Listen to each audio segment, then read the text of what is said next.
Buchet, la parole est à Monsieur le ministre des Transports.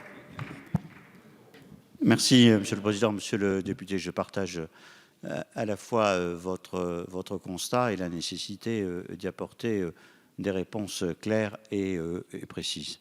Le constat, vous avez donné des chiffres, ils sont éloquents.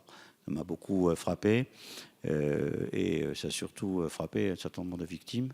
Et le risque qui existe aujourd'hui quand on a un réseau aussi en aussi mauvais état est évidemment un risque qui doit tous nous inquiéter. La responsabilité publique, c'est d'augmenter les crédits de restructuration du réseau.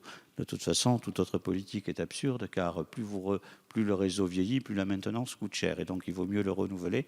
Au bout d'un certain temps, vous avez une efficacité plus grande. Le gouvernement a choisi la maintenance comme étant une priorité. Ce n'est pas que des mots, c'est des actes. L'année dernière, nous avons créé 500 emplois à réseau. Cette année, 350.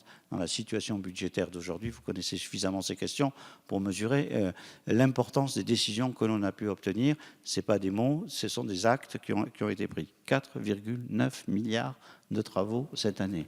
Des nombreux chantiers qui sont faits par réseau, que vous pouvez aller voir d'ailleurs, et qui obéissent souvent à des technologies extrêmement modernes. Donc les choses sont en cours. Il nous faudra du temps, probablement, je ne veux pas ici dire des choses qui ne sont pas totalement arrêtées, probablement une dizaine d'années pour continuer cet effort, pour arriver à la mise en œuvre du réseau. Et je dis aussi les choses très clairement.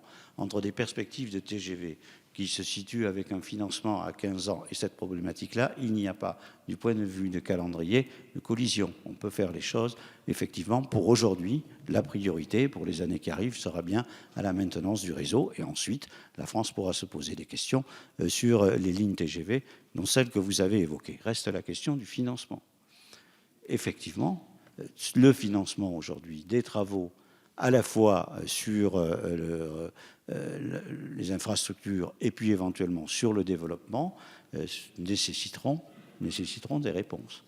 Certains ont imaginé des réponses qui ont été utilisées, notamment sur la ligne Tours-Bordeaux. On voit la difficulté aujourd'hui que je suis obligé de gérer et j'espère que nous allons trouver une solution rapidement. Donc c'est vrai, la question est posée.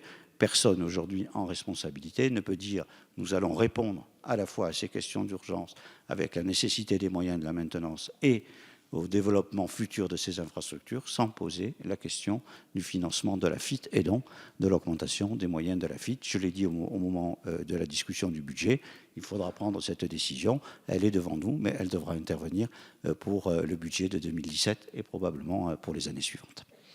Merci, Monsieur le ministre.